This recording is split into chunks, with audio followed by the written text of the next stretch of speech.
Hello, everyone, and thank you for tuning in again live. Today is Monday, June 17th. It is noon, and thank you for watching the Skill Building Monday Drawing Group here live on the Reinventing the Tattoo Network. My name is Jason Leeser, and I will be your host for today. And if this is working for you, please leave us a comment. Hit that like and subscribe button to stay up to date with all new shows and episodes. And welcome to Guy Aitchison's Reinventing the Tattoo community, where tattooers, apprentices, collectors, and the curious are encouraged to join in these live streams, real world events to share and inspire and ultimately create better art and tattoos together.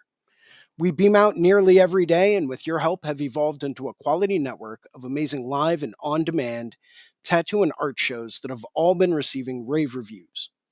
You can find Reinventing the Tattoo at www.reinventingthetattoo.com, and you can try it out for free. You do not have to subscribe right away. We have three different options for you to try it out. The first is a sample webinar from the Reinventing the Tattoo canon, where you get to go through and take a sneak peek into what getting a full subscription would be like.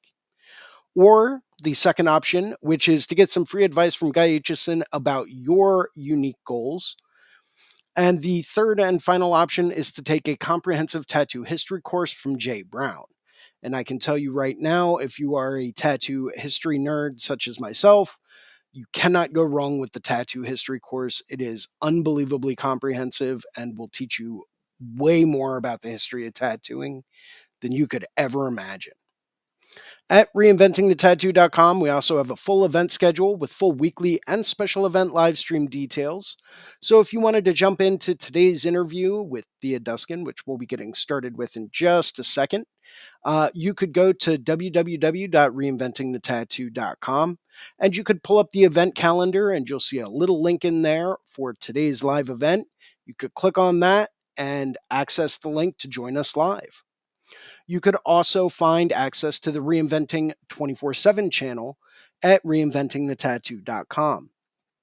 The Reinventing 24/7 channel has 13 different episodes going at any given time, 24 hours a day, 7 days a week, and is accessible on all internet enabled devices. As well, you can also find a whole host of professional development workshops and on demand seminars, all available at reinventingthetattoo.com. You can also find us in both of the app stores, the Apple App Store and the Google Play Store, as well as our Reinventing the Tattoo YouTube channel, our Reinventing the Tattoo Roku channel, which is accessible on all Roku enabled devices and has 12 to 15 different episodes playing at any given time, 24 hours a day, 7 days a week. And you can also find us in all of the major podcast directories such as Apple and Spotify. Or you can do what most people do and you can just open up your browser and do a quick search for Reinventing the Tattoo and you'll find it all, except for the book, which is still currently out of print. So if you have a copy and you're willing to part with it, please let me know because I would like to buy it. Um, Once again, if this is working for you, please let us know in the comments and in the chats. And please tag a friend who loves tattoos.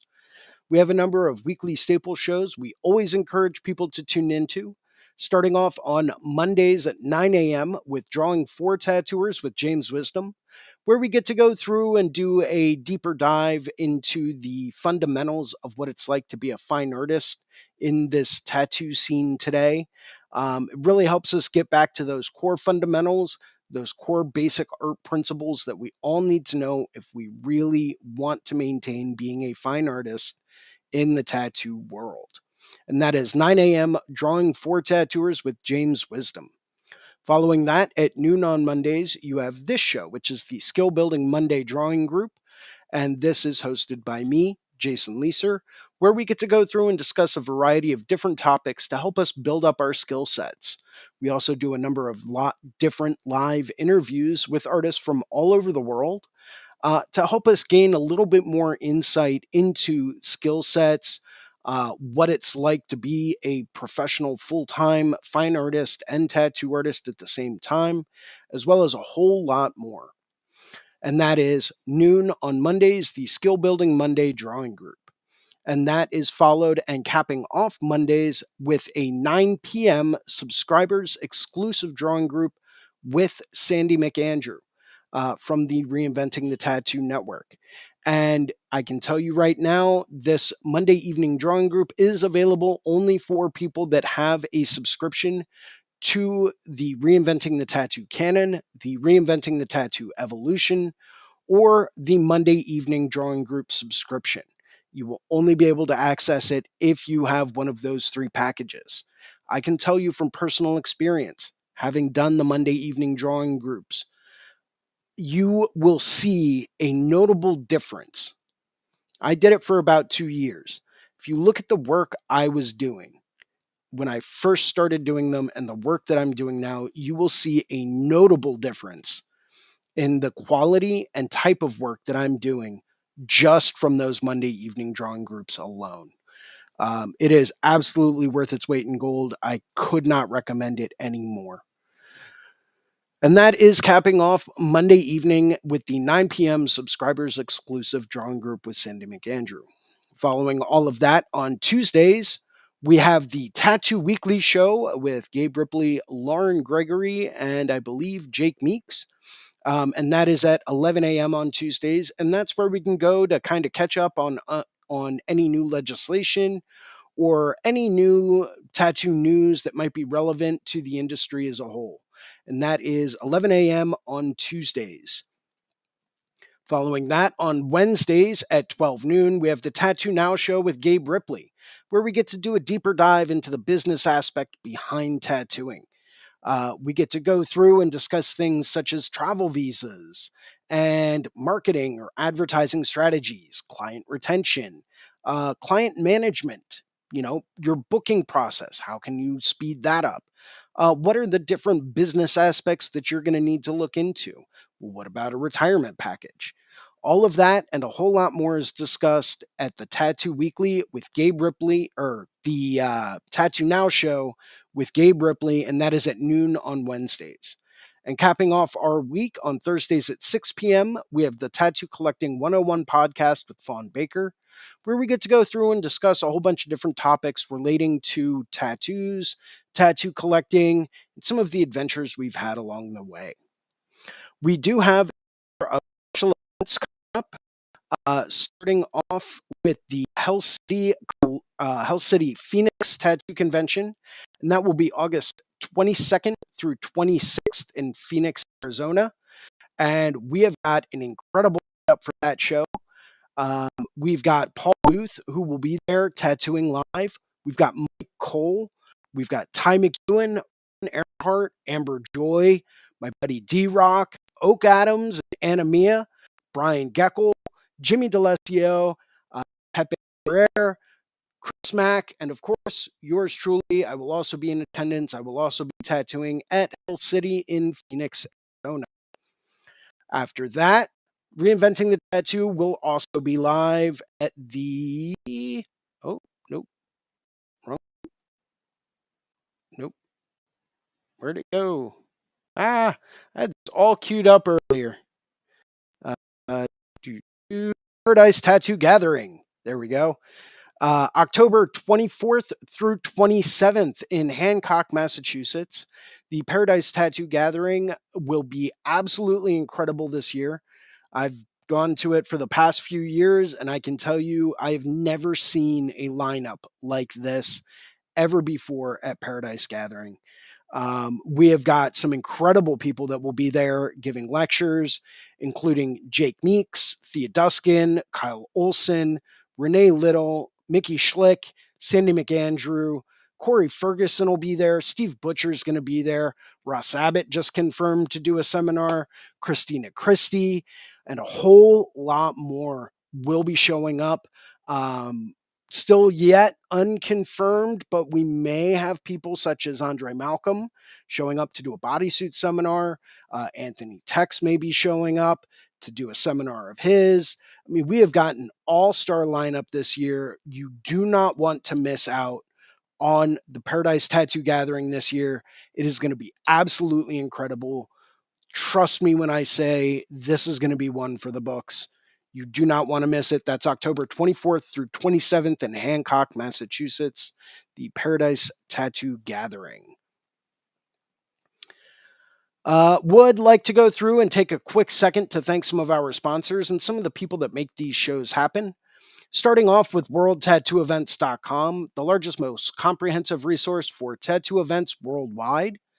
If you are still looking for the latest, most up to date information on tattoo events and conventions coming to a city or town near you, or maybe it's one you plan on visiting, it's how I book all of my vacations. Take a look at worldtattooevents.com. You will not go wrong. That is the number one resource for tattoo events and convention information everywhere in the world. Would also like to thank tattoonow.com, technology for tattooers, the leading edge in professional development, management, and digital tools for tattooers of all levels. They are 100% competitive with any type of CRM, mailing list, or scheduling software out there.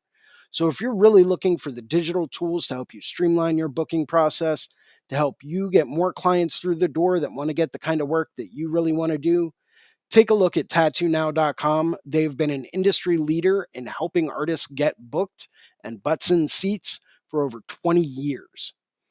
And I would also like to thank the man, the myth, and the legend, Guy Aitchison, who is the founder and inspiration behind Reinventing the Tattoo. You can go to guyaitchison.com where you can pick up a copy of his Biomech Encyclopedia, some of his tutorial DVDs. I believe he still has a few custom coil machines for sale, as well as countless fine art prints and the occasional original oil painting, all for sale at guyaitchison.com. Would also like to say a very special thank you and shout out to Amy Nichols over at the Apprenticeship Diaries. If you are looking to become a tattoo apprentice, or if you are an apprentice hopeful, or if you are a current tattoo apprentice and you want to know if the apprenticeship you have is any good, take a look at the Apprenticeship Diaries with Amy Nichols. It is my personal recommendation for one of the best resources to go through and find out more information about what a tattoo apprenticeship is going to be like or should be like, should you already be in one.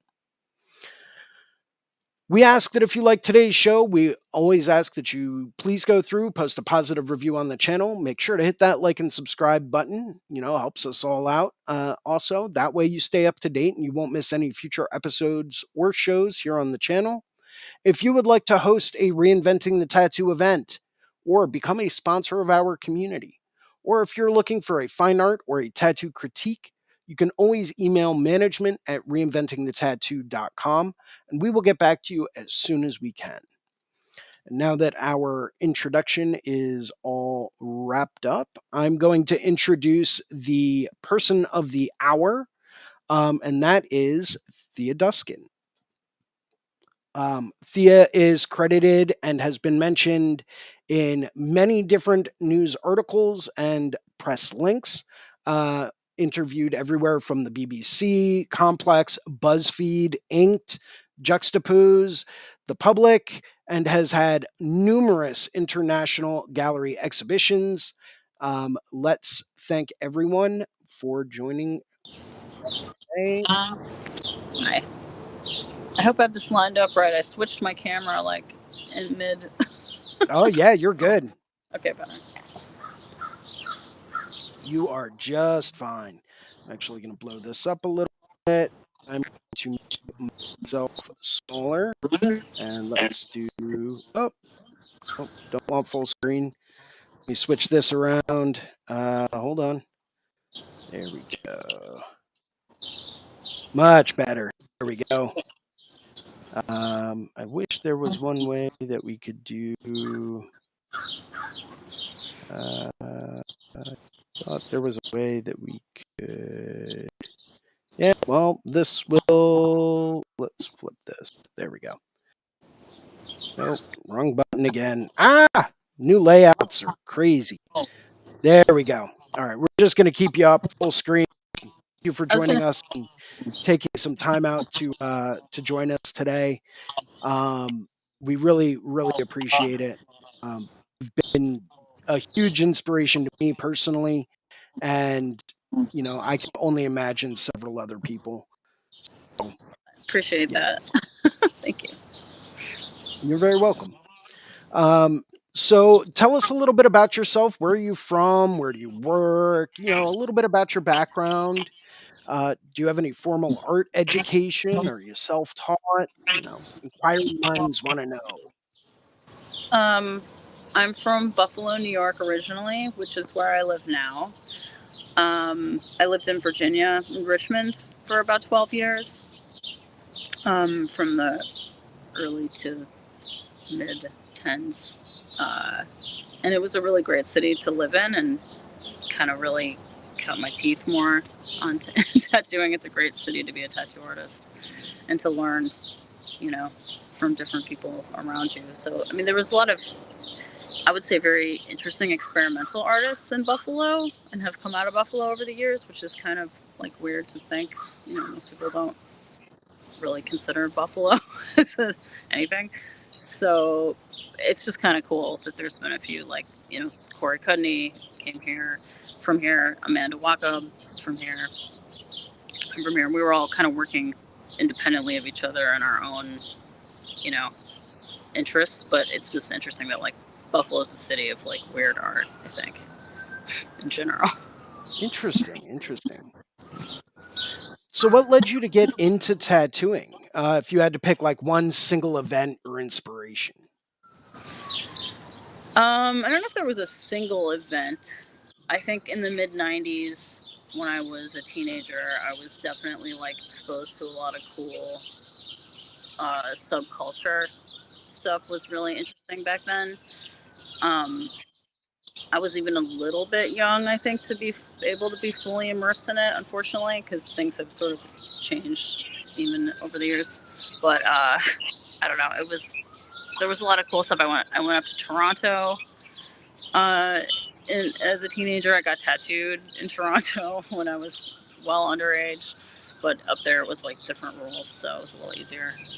And I definitely, actually, overseas too. I think I was in England with my family, and I saw some, like, really cool, obviously, people who were tattooed, but then also, like, I remember seeing some magazines, and I can't remember if they were like modern primitives or what exactly they were, but it was like these beautiful hand poked, like, stipple tattoos, which were like very advanced, considering, like, now that kind of stuff is more commonplace, and obviously it was pretty rare at that time, but it was like, it's just interesting to see, like, how people were experimenting, over the years, especially back then. And I think, like, because it wasn't so prevalent, and ubiquitous, I was really intrigued at the as at the medium itself being, like, having so much potential. And I don't know, I love the idea of the three-dimensional composition and wearing it and being fully immersed in the art,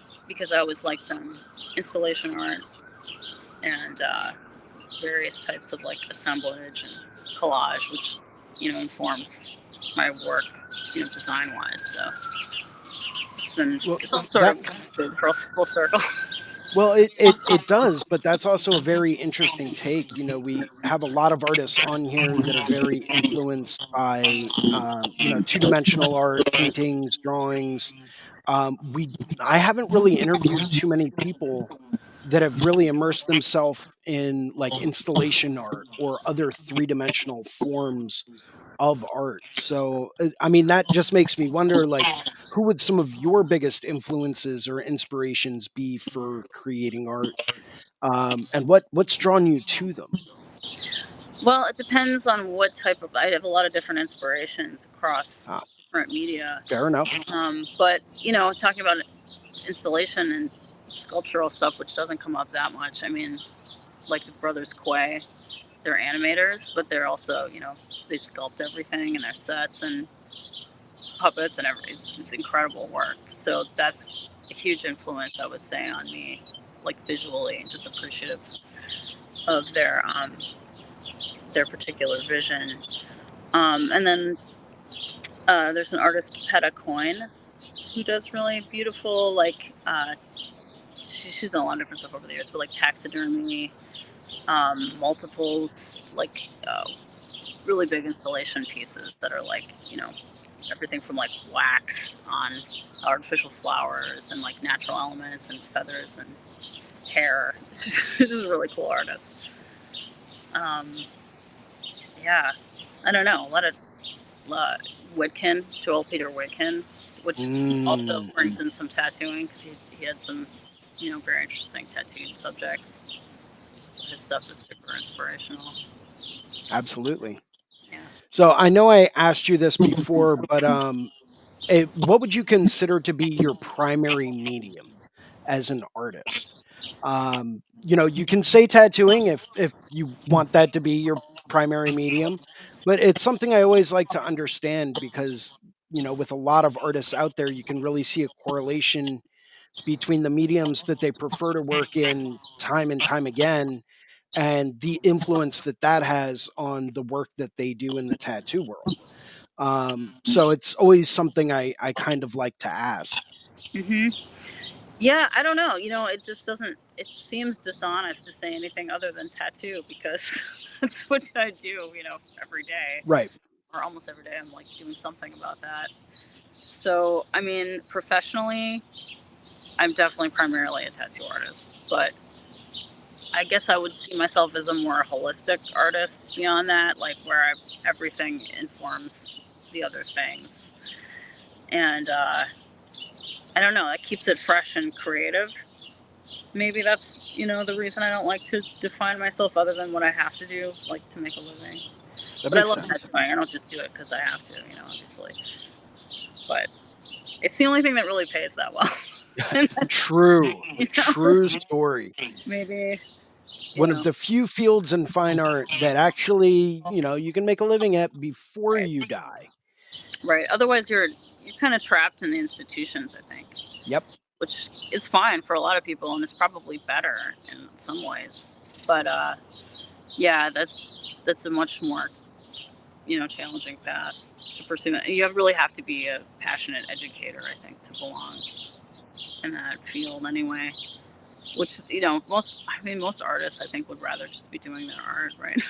Well, true. True. So that brings me up to another couple of questions that I have for you on that same kind of topic. Um, have you noticed any kind of a correlation between the paintings, drawings, collage work? Have you noticed any kind of a major impact that that's had on the style of tattoos that you're starting to prefer to do? I'm sorry. Could you Okay.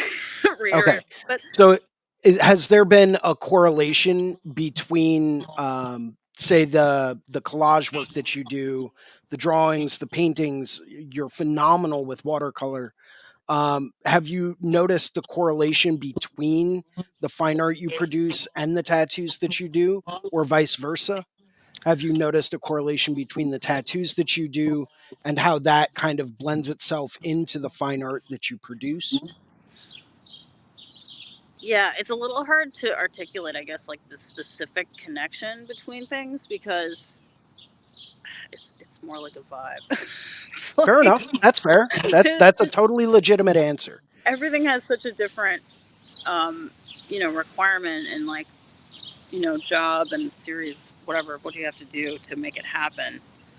But I think maybe it's the design portion that is really most shared, across things because you're looking at, I don't know, you're looking at how to execute something and you're looking at like taking a step back from it and taking it all in. And yeah, I don't know, like having a stage where you just like ideate and think about, what something could be.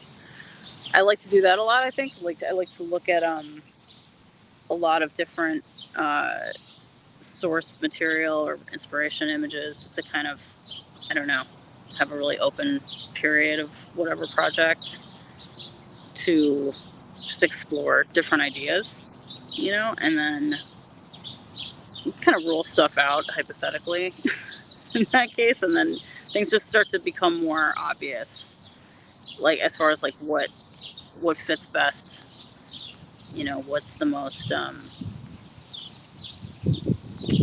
complementary design or uh, aesthetic choice, right? Does that make sense?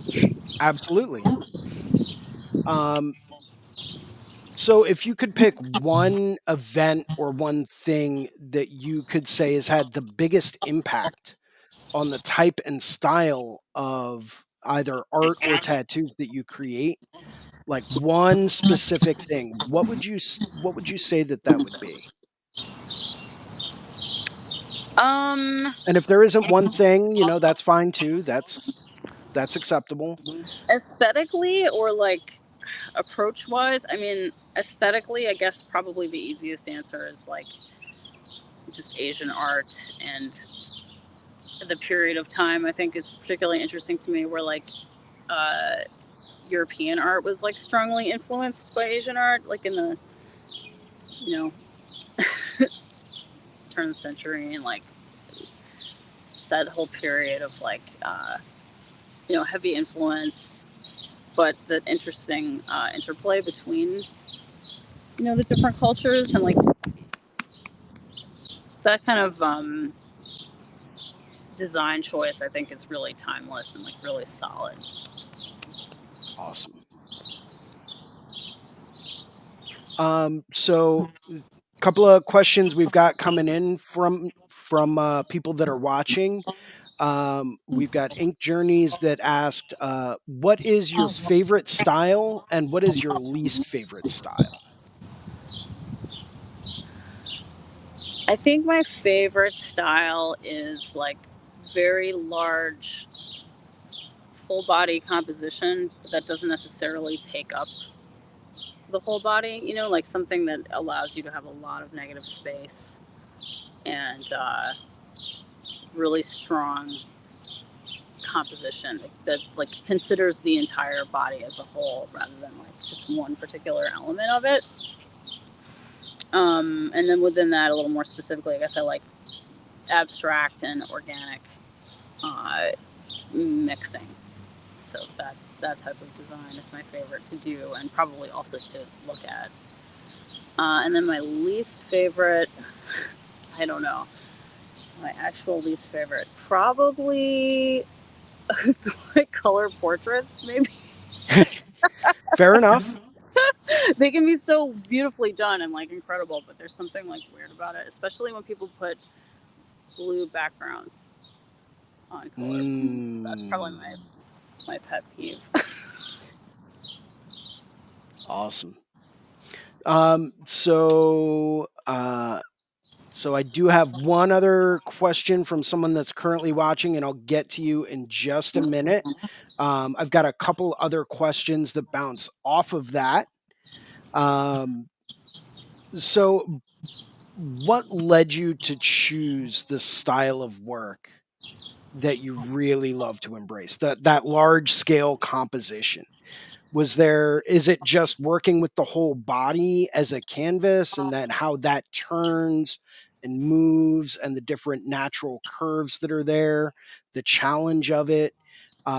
Is there any one specific thing that might have led you to choose that over something that, maybe is smaller, a bit more constrained, something that can be done start to finish in one session? Is anything specific that led you to kind of, you know, get more focused into the large scale work? I wouldn't even necessarily say that that is my primary work is like always doing large scale stuff. I have done a lot of large scale stuff, but like not, it's unfortunately not something you get to do all the time. True. Most people have other tattoos or whatever. They don't, that's a huge commitment.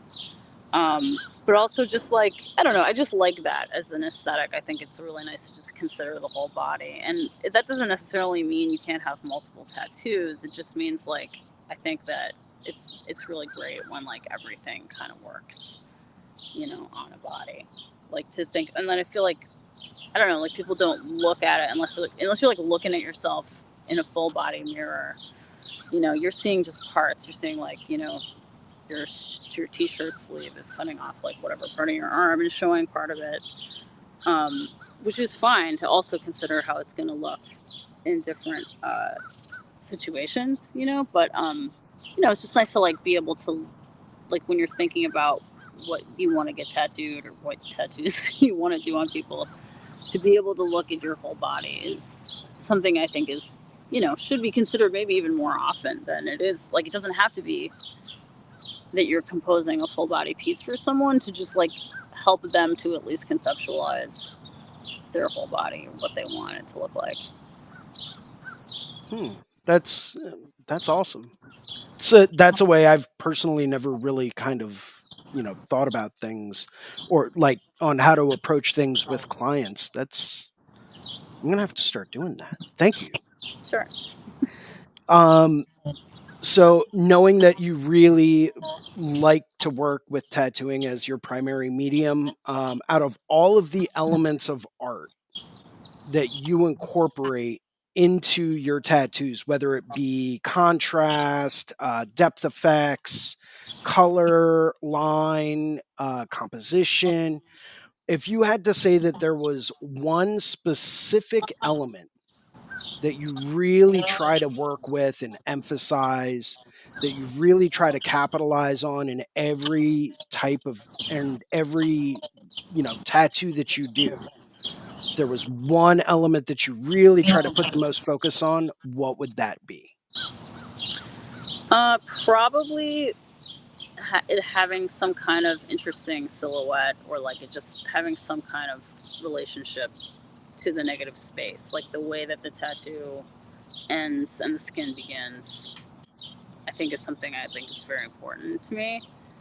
Um, and just having it laying across whatever body part it's on in the most, you know, the most flowing way, I guess, possible, so that it's complementing the anatomy. Okay. Okay. Would you say that the majority of stuff that you do, would you say that you do a lot more smaller pieces, or like sleeves, or individual like one shot tattoos? Would you say that there's any size that you end up doing more of? I probably do the most. I don't know, like a quarter sleeve, I guess you would be considered, Okay. like a third, like, so it's like a part of the body. Like, I'd like to do things where they are at least sort of in scale with the body part that they're on. So, not necessarily arms, although a lot of people get arms, but yeah, I like to be like at least a good portion of the space that it's in, at least, where it just looks like it belongs. If it's a small tattoo, I prefer to do it somewhere, where the body part is small too, where it's like, you know, lower leg or lower arm is always good for that type of stuff. But I mean, a lot of people will start with something small too, and then it ends up growing into a bigger project. Right. That happens. Um, what's been the most challenging tattoo that you've ever done? Hmm. Uh, Sometimes just the scale of stuff is really challenging. Like, just the completion rate of like really large projects, I would say, is pretty challenging. So, depending on what it is you're doing, like, that's one difficulty with like going really large with stuff, is like either compromising on the amount of like detail, or complexity of what you're doing, versus like your actual likelihood of it being like what you want it to be. That is a challenging thing about some pieces, but just maximizing your efficiency in that case, right? So that's a challenge. But also, I don't know, I would say, I think, like, I don't like to do a lot of technical illustration type stuff. That's like not super fun to do. Yeah. It's very Yeah. challenging. Um, let's see. I don't know. I did like klimt patterns. My God, that'll kill you. Yeah. But I kind of love that shit too, though. So I don't know. I keep doing it to myself. Yeah, I love the challenge of doing stuff like that. and just maintaining focus on it, and then Hmm. having that being balanced with other things that are not pattern based. Right. So to me, I always enjoy that kind of a challenge, but at the same time, it's like I'll get done working on anything pattern based, and it's like, okay, I need to stare at something asymmetrical for like a solid half hour Yeah. afterwards. Yeah, it's a little rough. It does look good though. Um, would you say that you work with your color work? Would you say that you work in any specific color palette, or is that kind of determined more by the piece? Definitely determined more by the piece, and I do like to have that reference pretty figured out beforehand. I don't love to like, I don't know, change colors on the fly, or like, because color relationships are so important. Right. So I do try to just figure that out beforehand, I guess. Um, but I do like to mix a lot of inks though, like while I'm working. I definitely like to. I do a lot of that across, not like mixing the whole bottle. Although I have tons of different colors, can't stop. Right. I think we all do. And we all have gotten to that point at one point in time or another where we've got like nine different blues or reds. And it's like, okay, well, where do I go Yeah, from here? Which they ones do I really need to use? they really are subtly different though, where it's hard to not want to just have it for Right, your right. clothes. Some are using different base pigments, which will create different tones when you mix them with other colors. Right. If you take something that's more like even in painting, like if you mix a cadmium red with like an ultramarine, or you mix an alizarin crimson with an ultramarine, you're going to get two very different outcomes, Exactly. all based on that underlying base pigment. Hmm. So I love asking artists about that, because some artists are like, no, I've got a very strict color palette I work with. It's Sure. warm or it's cool.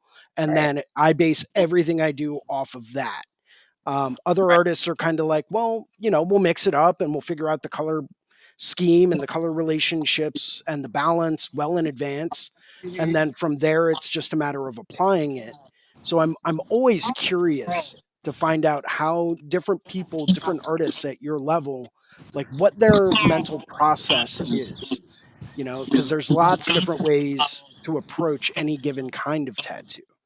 That's true. Um, I definitely so tend to prefer stuff a little more on the like muted tone scale, just in general. I was going Um, to say, I noticed that when looking. So I'm actually at uh, your gallery page now, just looking at some of the tattoos that you've done. And I'll go through and I'll plug that in just a minute and share that with everyone.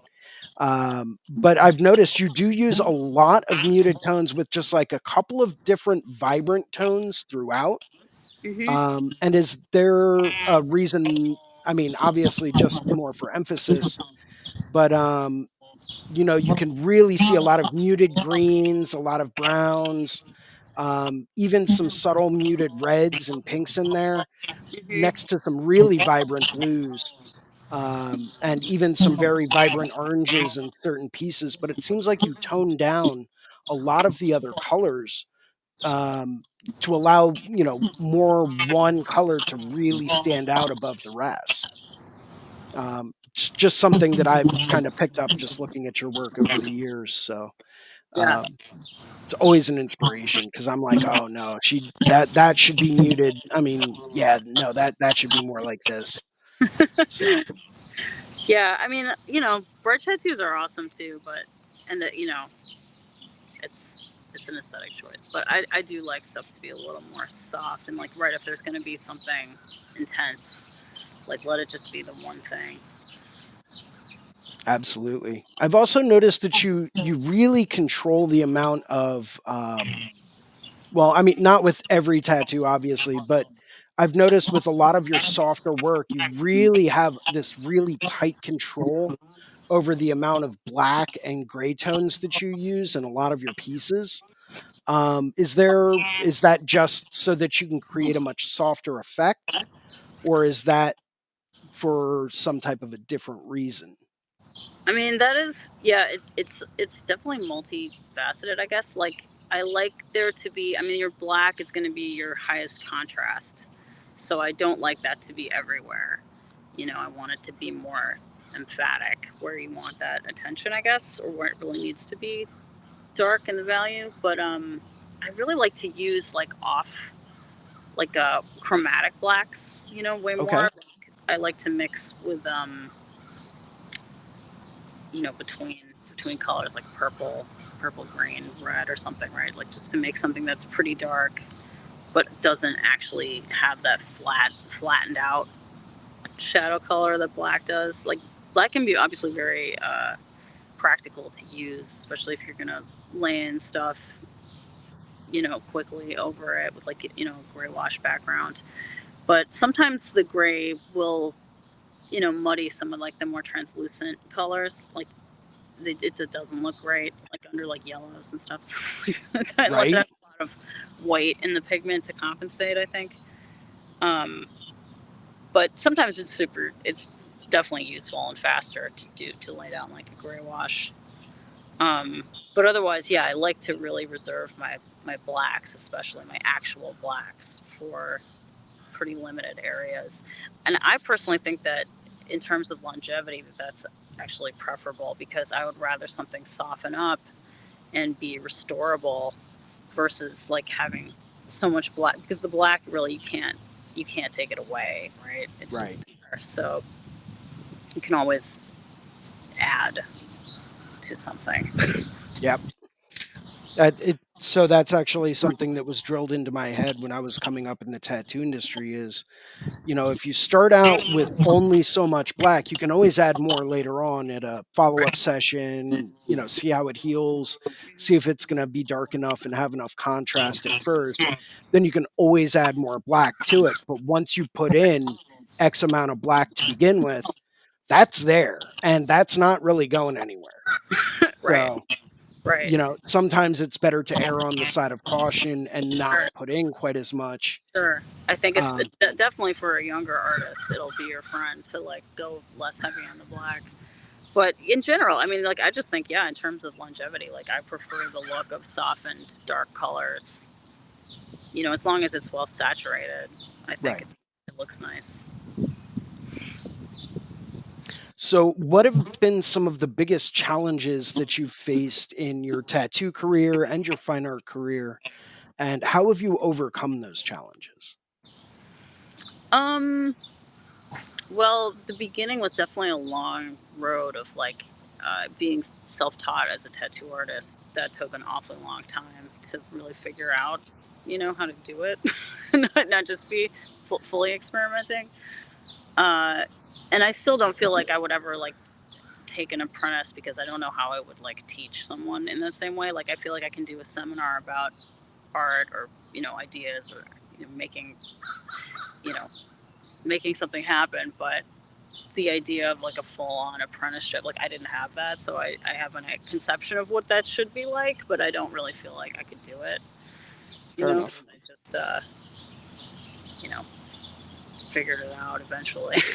Yeah, But there's as something. so many of us have. Exactly. I mean, and it's just fascinating now. Like I feel like I have a better opportunity now to learn actual, I don't know, systematic stuff about tattoo application and technique than ever before, because you have like people breaking stuff down in videos and like showing you like close-ups. Like you would never have gotten that in the best apprenticeship True. like back in the day. So it's kind of interesting time right now. Like it makes me want to be more, I don't know, technically dialed in, and like want to, I don't know. I always imagine like how cool it would be to be one of those people who like writes down your f stops when you take photos and documents, impeccably everything. Like, oh, every color I use on every tattoo. Like, I love the idea of that. I don't know if it'll ever be actually implemented, but it's nice that that's more possible now. I feel like where you could actually, you know what you're doing fully. I don't know. True. That actually touches on another question that I had. So very easy bridge here. What have been what have been some of the real positive things that you've seen in the tattoo industry as a whole in, say, the past 5 or 10 years, as compared to before? maybe when you were coming up? What have been some of those real nice positive changes that you've seen that make you turn around and say, "Hey, this is way better than it used to be." I mean, I think it's pretty remarkable just the explosion of creativity that has happened, in the last decades of it becoming more popular and adopted by different artists, like exploring it. And that it's really nice, yeah, to have gone from it being like, wow, I wonder what it would look like if someone did a tattoo like this, to like so many things almost anything you can think of, someone has done it now, and so you can actually be like, oh, that's what that would look like if it was tattooed, or like that's Right? how they would do it, or maybe I would do it differently or whatever. It's way different to have that kind of landscape of inspiration, and I don't know, just other creatives doing it versus the way it used to be, where you really, and just in general, yeah, the accessibility of information, and for better or worse, in some ways, I don't know, like it's definitely wildly different than it used to be. I mean, you used to have to depend on every word of like someone who knew maybe a little bit more than you did, and half the time they didn't know what they were talking about either. So Fair I don't, enough. not that there's no misinformation on the internet about doing something, for God's sake, but I don't know. It's just different now, which is kind of, so yeah, that uh, definitely, I don't know, more cooperative minds working together. I don't know. That's sort of the great thing about the internet and modern everything, is like the interconnectivity of people. I guess the collaborative potential of that, probably. So Excellent. that's cool. Yeah, way more open. So we did have a question that came through in the YouTube chat. Enrica asked, "Is it frustrating to create beautiful works of art and then send them off into the world to maybe never see them again?" Um, Well, not, I don't know. It's only frustrating if you didn't get a good picture. That certainly used to be the case. Just because you don't even kind of, I don't know, you need to be able, I think, to refer back to your work to be able to grow and like evaluate yourself and, examine what you did. So that is really challenging about tattooing, because the person, yeah, leaves. It's not the same, obviously, in a photo as it is in person, but um, we're not getting to see it healed, right? Like whatever. There's all that kind of stuff that's challenging about it. Um, but it's not, I don't know. I love the idea of like seeding art into the world and it going, going somewhere. I know I've done a lot of stuff that I wouldn't remember if I, not just tattooing, but like, I don't know, you ever see like art you made or somebody you gave to somebody or something years later and you like don't even recognize it as your Yep. own. I don't know. It's kind of cool. I don't know. It's an interesting I don't know, creative process. I think I love like anonymous art. I love like street art. That was always really cool and fascinating to me. Just like, it's not so important that it's attached to you. It's just like, and it's really cool to encounter it in the wild, and you're like, oh, I did that. Yeah. It's cool. So we did have another question. Someone watching the YouTube asked, "How was the trip to California?" I really like it out there. It's cool. LA is really a neat city. I like it a lot. And I love the studio I worked at. I had a great time. Um, Exploring the city a little bit more. It was only my second time out there, to LA at least. So I got to see it a little more. It was like 5 days I was there last time. So this time I think it was 10. And it was off on working, which was like pretty cool because I actually got to just, work a day, take a day, work a day, take a day. And it was just really nice to catch up with some old friends and uh, clients out there. So I had a great time. I love LA. Yeah. Awesome. So few other questions that I have for you. If you had to give one piece of advice to a new budding artist out there, what would it be? Um, I think it would definitely be to like just work really hard at your art. You know, you definitely only get out what you put in. So the harder you're willing to work at it, and the more, I think, like if you're young, you have tons of time to like experiment and like try different things out and see what resonates with you personally. Um, which can sometimes be like emulating someone else or multiple other people's styles until you figure something out that feels like you, or it could just be even more, obscure and experimental than that. Just keep making stuff and don't get too precious with it. Just, I don't know, it's just hard to do. You do one thing, right? You love it. It's like, but I think, I don't know. Someone said something recently that I think rang true, and it was something about you're only like really a professional when it works every time. I think it was a chef thing, right? But it's kind of works across multiple disciplines. Like if you get something right once, you're a beginner. Right? You get something done sometimes, but you don't know when. You're kind of in the middle there. But like you're really a professional when you get it right every time. So there's a lot of like work along the way to reach that level of expertise. So don't Right kill on. yourself about not getting it right. It's really not important that you get it right every time at first at all. Great advice. Wish someone had told me that when I was coming up. So going back to your recent trip to California, um, if you do travel often, how has that impacted your art and your career? um Traveling is awesome, and you should definitely do it at all points in your career, I think, if you can. uh it is challenging. um I think at this point it's maybe actually harder than ever before because there are so many more people tattooing, that the specialty isn't necessarily like unique to every area. So like, and also there's just no substitute for building up a local clientele. Like no matter what your style is, like you're gonna have a much stronger uh, audience for your work if you're local, or you go somewhere frequently. That's the other thing. You have to like go to the same places and build up a clientele and your relationship with people, because even having a big Instagram following, like it helps a little bit, but it's not the same thing. It makes it, you know, only slightly easier to reach people.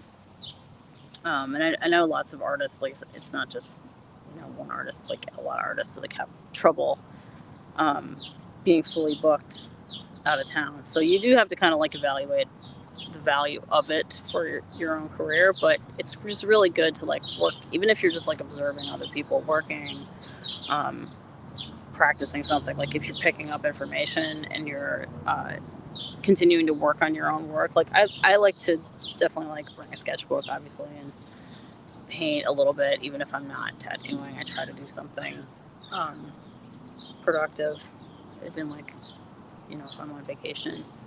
It's not all the time, right? But like Right, right. you got to stay. And really, the more you do it, the better. The better you'll be.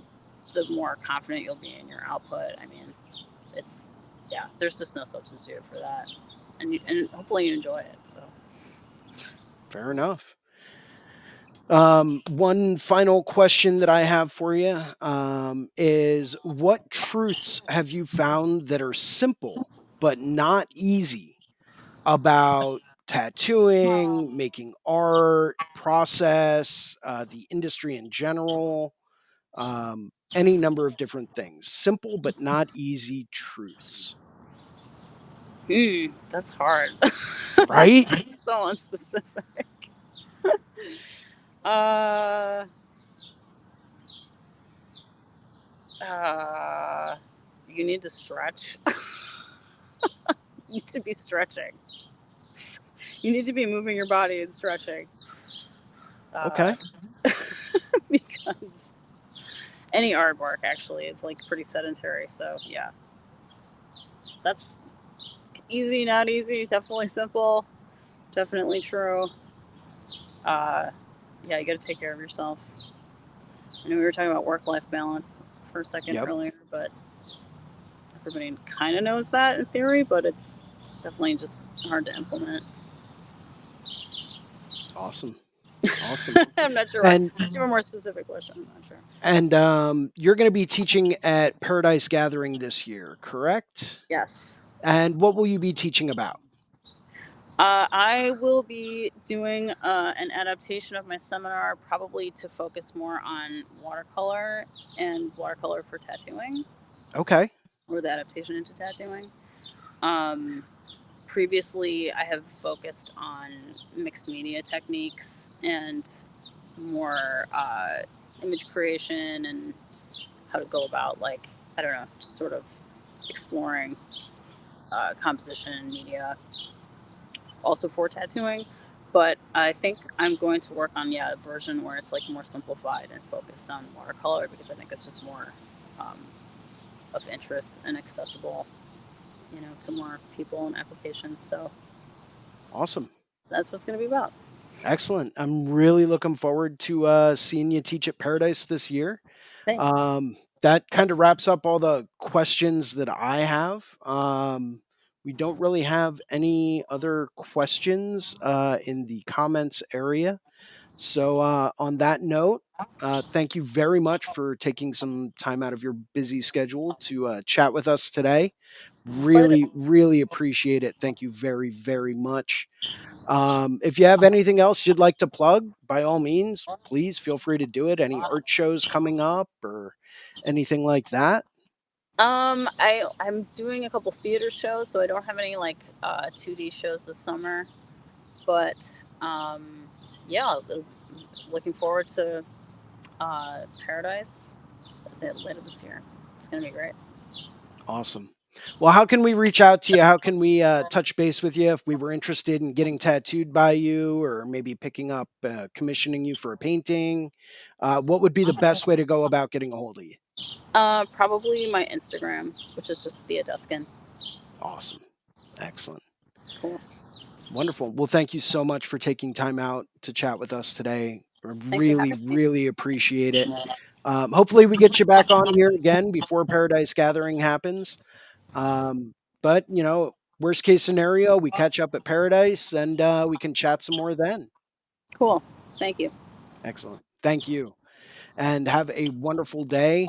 Thank you, everyone, for watching today. Really appreciate it. As always, hit that like and subscribe button. Catch up on all of the new episodes coming out.